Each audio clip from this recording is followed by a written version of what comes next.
Hey guys, we wanted to share a little bit of information about Product Market. It's coming up on December 21st. So we wanted to give you some information, share some examples. After we do some more economics, you're going to come up with a product and spend team money that you're earning this semester. So if your teachers have not passed that out yet, that's something that you're going to be getting. We don't want you to spend a lot of money to create something. This is just supposed to be fun. This is supposed to be like a business where you can see how the real world works. You can have a partner. You can have a group of 4. You can do it by yourself. So there's some pros and cons to both of those. Do you want to talk about some pros and cons to having a partner versus doing it by yourself? If you do it by yourself, on the one hand, it's kind of nice because you don't have to get together with someone to make your product. But on the other hand, on the day of the product market, you can take turns selling. While one of you sells, the other one can go buy products. And you can switch off that way. If you have a group of 4, sometimes that gets a little tricky.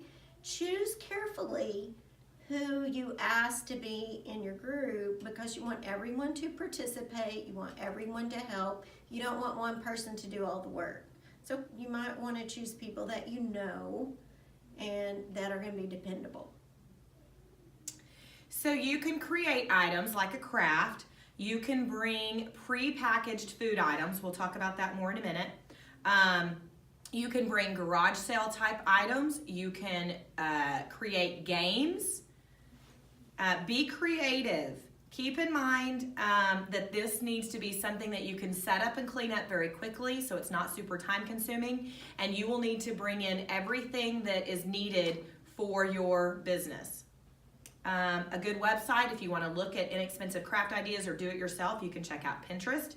Some suggestions might be to make picture frames, bookmarks, bracelets, hair bows, goodie bags or gift bags, garage sale items like old books or toys or gently used items. Provide a service like face painting, nail painting, applying the little sticker tattoos, raffles or guessing jars. Maybe you're going to have an item that everybody wants and you only have one and you're going to raffle it off, or have a guessing jar of how many items are in the guessing jar.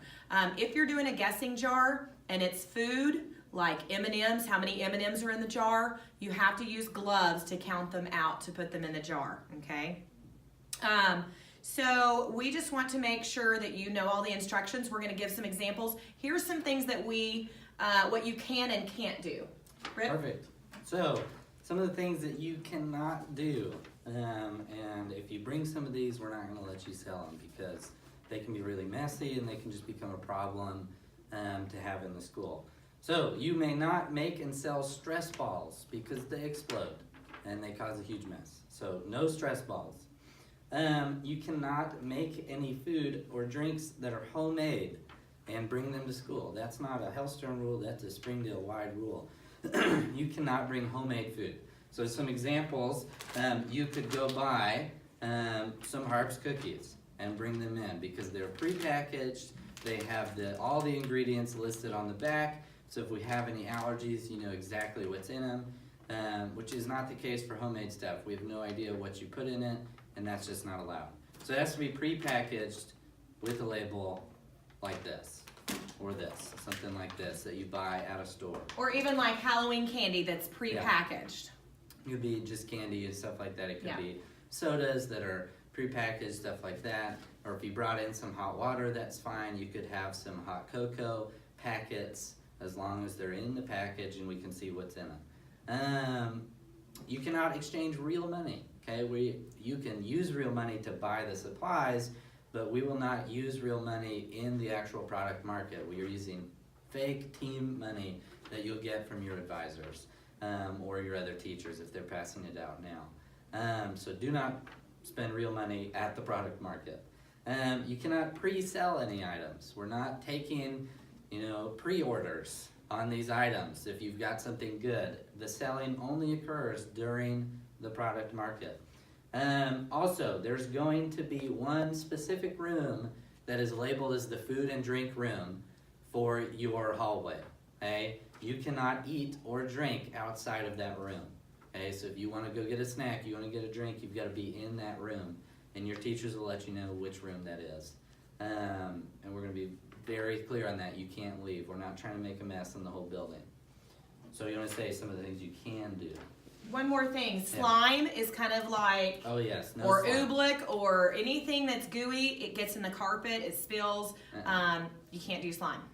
No slime. Okay, I think most of it's been covered, but just to reiterate, you can work into groups of up to 4 kids, and you have to, if you make crafts are always good. You want to try to think, is this something that I can make instead of just going and having mom buy soda? Or if you do something like that, maybe try to turn it into some kind of a game. Maybe you have the soda can set out and you have to throw a hoop and it'll land around the soda and you get to keep the soda. So try to stay away from just, I'm going to bring up some cookies and sell cookies. You want to make something. So we have a bunch of, Yeah, and that's a great point. Let me add to that. If you're doing food, it's nice if it's like a product. For example, we've had candy canes that have been used to make sleighs or sleds in the past, or reindeer. I guess it's not. We're not the English teacher.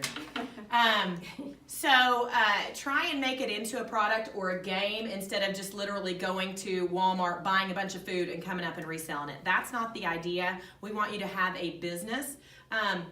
Now we're going to share some products, and then we're going to talk a little bit more about supply and demand and competition and some other economics terms that will help you in planning product market. So if you would come over here and let's start sharing some of the products. Ms. Smith, you want to explain some of these? Okay, this was a really hot item the year this was sold. It's just a bottle of water, and they made it into a little, I don't know, little tutu on Christmas it. tutu, yeah. Water. Yes, Christmas tutu. This was origami that someone made, and we said it's like a partridge in a pear tree. Isn't that cute? Some snow globes. And this didn't have water, but anyway, that was kind of cute. Another origami item was a Christmas tree. I thought that was great. You could make those into ornaments too. Yes, this could be an ornament. And Just what add did a we call string. this thing right here? I think the current name is a buzzsaw. I couldn't get it to buzz, but it is pretty cool if you can get the thing to Do it right. It'll, And they used like different kinds of paper on each side, so they were really pretty. And someone bought these probably at Hobby Lobby and painted them. Ornaments. Ornaments are always good this time of year. We They have several of stamped those. on Jolly, which was cute. And speaking, this is a great time for you to buy Christmas presents. Oh, Hey. yes, yeah. Buy presents for your parents and your brothers and sisters. These were washers. Have y'all ever played the washer game? And they made them into ornaments, and like they wrote my name. See, it says Mrs. Smith, 2017. Actually, they wrote my name, but it was her class. Mrs. Smith, Mrs. Smith. Here's another one, popsicle sticks.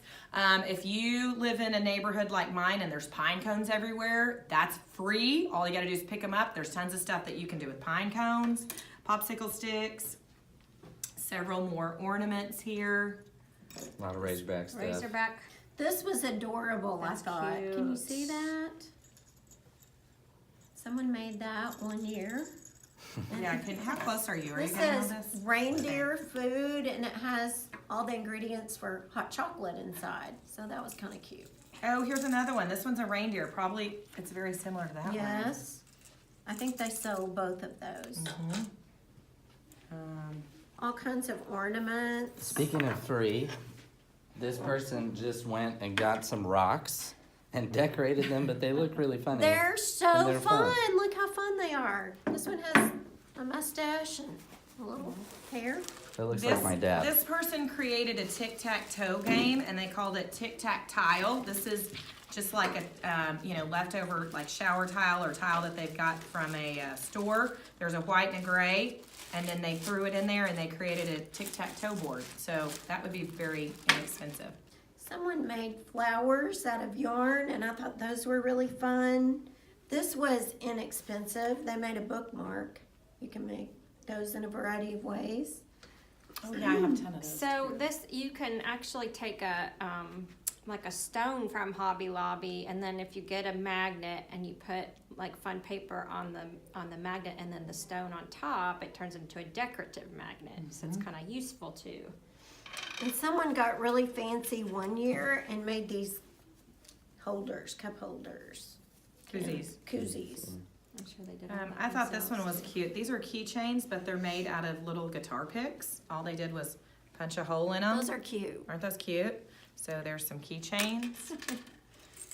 And I don't know if this is Shrinky Dinks. I think it was or- Shrinky Dinks, Okay, uh-huh, so that they- Shrinky Dinks and A then little bracelet. holes and Uh-huh. turned it into an emoji bracelet.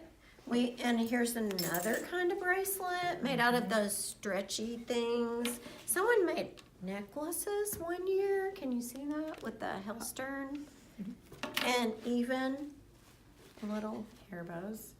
hair bow. Yeah. We get a lot of pins, different floral pins or somehow that they've attached. Makes it easy to know whose pin is not getting lost. These were bow ties for the boys, which was really fun. And this was for a photo booth. Yeah.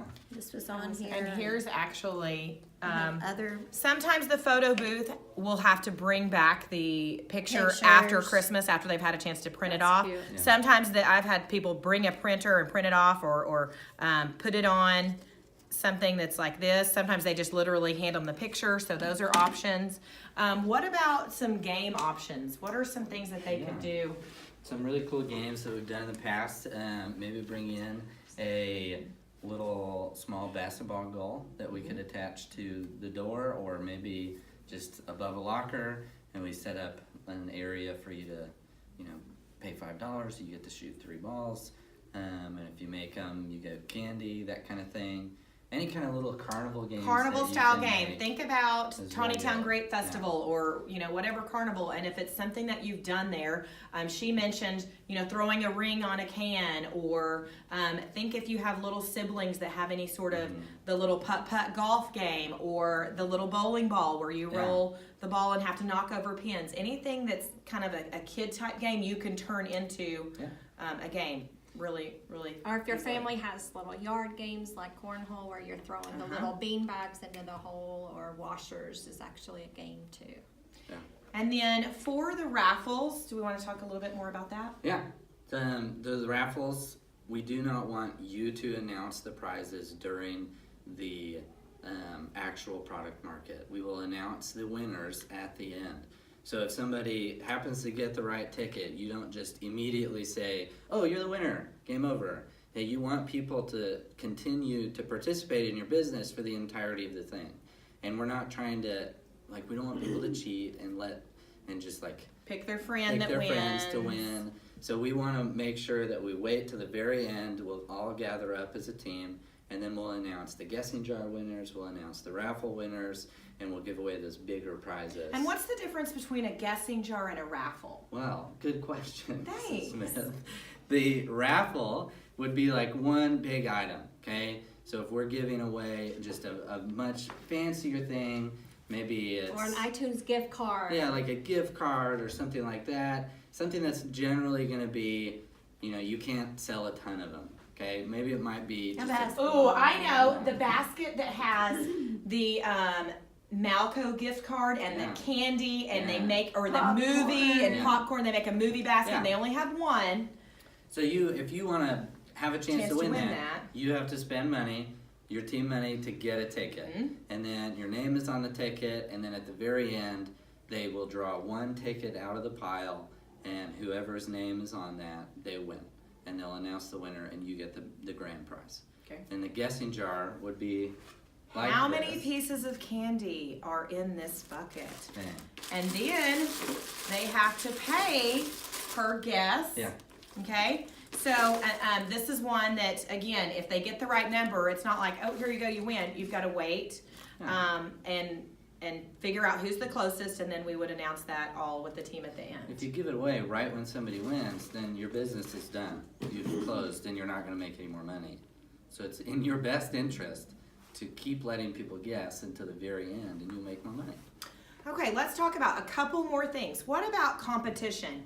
If I am making pins that have flowers and Mrs. McDonald is also making pins with flowers, is it okay that we both do it? Because that's kind of competition, kind of like Walmart and Harps.